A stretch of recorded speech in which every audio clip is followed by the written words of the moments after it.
ठीक है, हम लोग सैटरडे को टेस्ट लेंगे और टेस्ट में किस प्रकार से टेस्ट लिया जाएगा, तो आपको इसी बोर्ड यहीं पे खड़ा होके आपको बनाना है। आपको जो क्वेश्चन दिया जाएगा उस क्वेश्चन को आप सॉल्व करेंगे यहां पे सभी के सामने, ठीक है, ताकि समझ में आएगा ना कि आप वाकई सीख रहे हैं। नहीं तो पता चलेगा अगर सबको साथ में बैठा के हम लोग टेस्ट लेंगे तो बगल वाला से कोना से देख के छाप देगा, बोलेगा सर बनाए तो है ना हम, मेरा आंसर तो सही है ना कल। तो बच्चों आज हम लोग फिर से शुरू करते हैं क्वेश्चन नंबर 2, है ना। जो पिछले पार्ट में हम लोग देखे थे क्वेश्चन नंबर 1 किस चैप्टर का, कोऑर्डिनेट ज्योमेट्री, किसका, जिसको हिंदी में क्या बोला जाता है, निर्देशांक ज्यामिति। ठीक है, हम लोग क्वेश्चन नंबर 1 कल पढ़ लिए थे, आज पढ़ना है क्वेश्चन नंबर 2।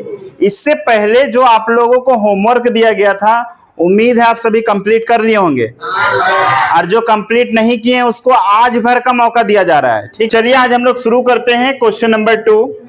ठीक है, क्वेश्चन ये है, क्वेश्चन जो है ना 2 पार्ट में दिया गया है। ठीक है, इसको पहले पार्ट में अभी डिस्कस कर लेते हैं, फिर इसके बाद एक इसी में से एक क्वेश्चन है जो फिगर के माध्यम से समझना है। ठीक है, तो सबसे पहले इसका पार्ट 1 देख लेते हैं। क्वेश्चन क्या बोला गया है, बिंदुओं 0,0 तथा 36,15 के बीच की दूरी ज्ञात कीजिए। मान लेते हैं कि 2 बिंदु हैं जिसका नाम हम लिख देते हैं ए और बी। ए की जगह में है जो निर्देशांक दिया गया है कोऑर्डिनेट 0,0 और बी की जगह में कितना दिया गया है 36,15।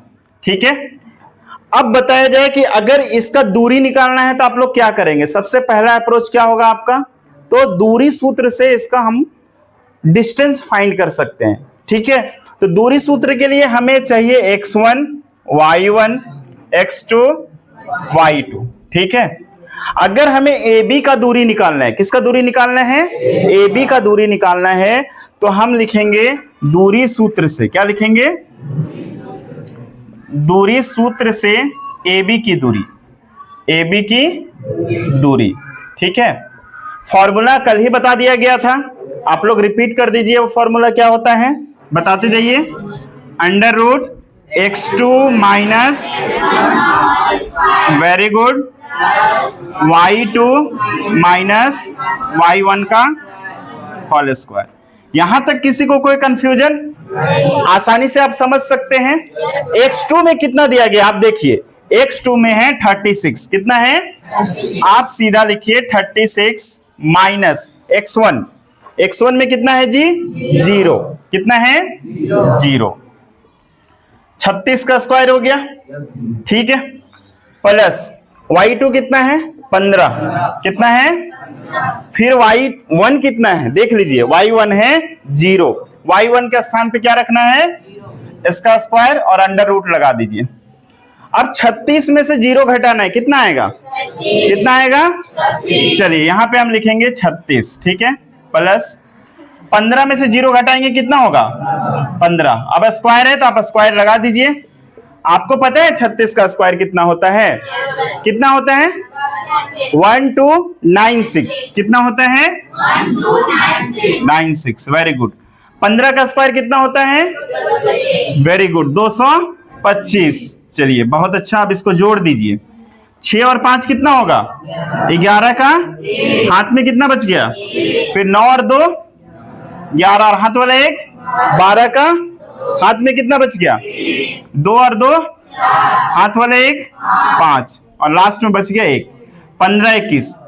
पता है 15 21 किसका वर्ग है, किसका 39 का। इससे आगे समझ सकते हैं कि 40 का वर्ग 1600 है, तो उससे करीब में कौन है 39। अगर हम देखते हैं तो 9 का जो इकाई अंक होता है ना वो 1 होता है, कितना होता है, अगर आप 9 का स्क्वायर करेंगे ना तो 9 का स्क्वायर कितना होता है 81 होता है ना जी 81। तो आप देख रहे हैं यहाँ पे कितना है 1, यहाँ भी यूनिट डिजिट 1 है, तो कुछ अनुमान से भी हम लोग कर सकते हैं कि ये कितना आने वाला है 39, कितना आने वाला है 39। आप चाहेंगे तो इसको डिवीजन मेथड से भी बना सकते हैं, जैसे 1521 को भाग दे दे के आप ला सकते हैं, इसका पेयर मिला सकते हैं। ठीक है, तो जाहिर सी बात है आप लोगों को कम से कम 50 तक का वर्ग याद रखना पड़ेगा, ताकि आप आसानी से एग्जाम में बना पाएंगे। जो समय दिया जाता है उस समय के अकॉर्डिंग आप लोग आसानी से बना पाएंगे। ठीक है, अब हम लोग इसका पार्ट 2 डिस्कस करेंगे। तो यहां तक किसी को कोई समस्या है तो बताओ, कोई भी बच्चा ऐसा जिसको कोई दिक्कत हो रहा हो इसको समझने में? नहीं ना? ठीक है, हम लोग सैटरडे को टेस्ट लेंगे, और टेस्ट में किस प्रकार से टेस्ट लिया जाएगा, तो आपको इसी बोर्ड यहीं पे खड़ा होके आपको बनाना है। आपको जो क्वेश्चन दिया जाएगा उस क्वेश्चन को आप सॉल्व करेंगे यहां पे सभी के सामने, ठीक है, ताकि समझ में आएगा ना कि आप वाकई सीख रहे हैं। नहीं तो पता चलेगा अगर सबको साथ में बैठा के हम लोग टेस्ट लेंगे तो बगल वाला से कोना से देख के छाप देगा, बोलेगा सर बनाए तो है ना हम, मेरा आंसर तो सही है ना। कल परसों कॉपी चेक कर रहे थे आप लोग का फर्स्ट टर्म एग्जामिनेशन का, तो एक बच्चा पता है क्या किया है, उसको पता होगा आंसर कितना है, तो वो किया क्या है, 25 में से 2 घटाएंगे तो कितना मिलेगा? अरे कितना मिलेगा? वो बच्चा 25 में से 2 घटाएंगे 23 मिलेगा, वो 25 में से 2 घटा के 15 लिख दिया आंसर। और उस क्वेश्चन का आंसर 15 था, तो कहीं ना कहीं उसको पहले से आंसर याद होगा। अब बेचारा घटा के कितना लिखना था, 23, तो लिख क्या दिया है? हम लोग को कंफ्यूज कर रहा है वो लोग। ऐसे होगा जी? नहीं होगा ना। तो चलिए अब हम लोग इसका पार्ट 2 डिस्कस करने वाले हैं। कोई दिक्कत किसी को? चलिए ठीक है, तो चलिए अब इस क्वेश्चन का हम लोग पार्ट 2 डिस्कस करने वाले हैं। इस क्वेश्चन में 2 पार्ट में क्वेश्चन दिया हुआ था, ठीक है। क्वेश्चन नंबर 2 का पार्ट 2 क्या कह रहा था, क्या आप अनुच्छेद 7.2 में दिए गए दोनों सारों P तथा Q के बीच की दूरी ज्ञात कर सकते हैं। यहां पे देखिए मैंने फिगर पहले से ड्रॉ कर रखा है। फिगर देखिए ये P और Q का दूरी पूछ रहा है, ठीक है। सबसे पहले इसका कोऑर्डिनेट फाइंड करते हैं, ठीक है। जो क्वेश्चन पूछा गया था उसी के हिसाब से ये 36 किलोमीटर पूर्व चलता है, फिर वो 15 किलोमीटर उत्तर चलता है। यहां से प्रारंभ करता है, Q यहां पे पहुंच जाता है। इस तरह का एक फिगर बनाया गया है। आप देखिए, तो हमें यहां से डायरेक्ट P और Q का दूरी फाइंड करना है। तो आप देखिए, अगर ये मूल बिंदु है जिसको ओरिजिन पॉइंट बोलते हैं, मूल बिंदु आप लोग ग्राफ में पढ़े होंगे। मूल बिंदु का जो निर्देशांक होता है ना, वो कितना होता है? 0,0। अरे मूल बिंदु का निर्देशांक क्या होता है? 0,0। आप लोग 9 में भी पढ़े हैं, 8 में भी पढ़े हैं।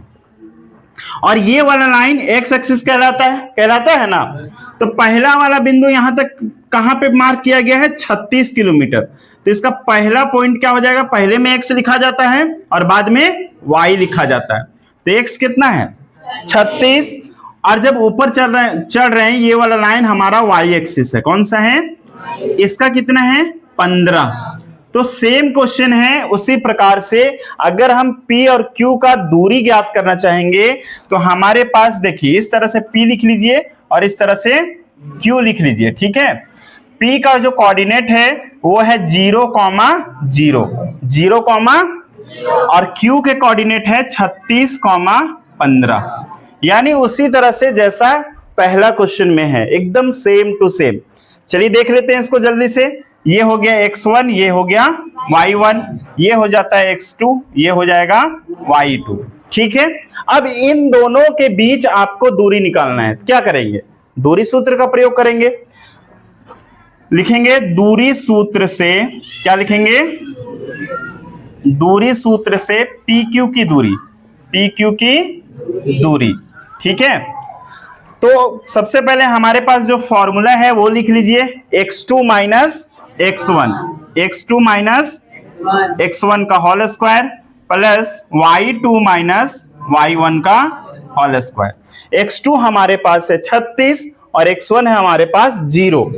36 माइनस 0, ठीक है, प्लस y2 हमारे पास है 15 और y1 है हमारे पास 0। 15 में से आप 0 घटाएंगे तो कितना होगा? 0 होगा या 15 होगा? 0 होगा, 15 होगा। कौन सा सस्ता नशा कर रही है तुम? 15 में से 0 अगर आप घटाएंगे तो कितना होगा जी? 15 होगा। तो 36 में से 0 घटाएंगे तब भी 36 होगा और 15 में से 0 घटाएंगे तब भी 15 होगा। इस सभी का वर्ग कर लीजिए। सेम है, 36 का वर्ग कितना होता है? 1296 प्लस 15 का वर्ग होता है 225। इसको जोड़े थे तो कितना मिला था पिछले पार्ट में? 1521। 15 21। ये किसका वर्ग है? 39 का। तो यानी कह सकते हैं दोनों कंडीशन में दूरी कितना है 39 यानी 39 मात्रक है। दोनों देखिए, जब 15 21 का हम लोग वर्ग निकालेंगे तो कितना आएगा 39 किलोमीटर। हम लोगों ने गलती से मात्रक लिख दिया था, यहाँ पे देखिए किलोमीटर में दिया गया है ना। मैंने बताया भी है कि अगर यहाँ पे किलोमीटर रहेगा तो आंसर में क्या आएगा किलोमीटर, अगर मीटर रहेगा तो आंसर में क्या मिलने वाला है मीटर मिलने वाला है। तो मात्रक की जगह पे मिटा के हम लोग क्या कर देंगे किलोमीटर। बात समझ में आ गया। यहाँ पे जो यूनिट रहेगा तो यहाँ पे यूनिट आएगा, यूनिट नहीं रहेगा तब क्या करेंगे यूनिट नहीं रहेगा तब हम लोग मात्रक लिखेंगे, और अगर मीटर सेंटीमीटर रहेगा तो यहाँ पे क्या करेंगे सेंटीमीटर लगाएंगे। ठीक है ना, अब समझ में आ गया बात। तो यहाँ पे किलोमीटर में था, इसीलिए यहाँ पे इन दोनों P और Q की दूरी 39 किलोमीटर होगी। ठीक है, चलिए ठीक है, मिलते हैं अब अगले क्लास में।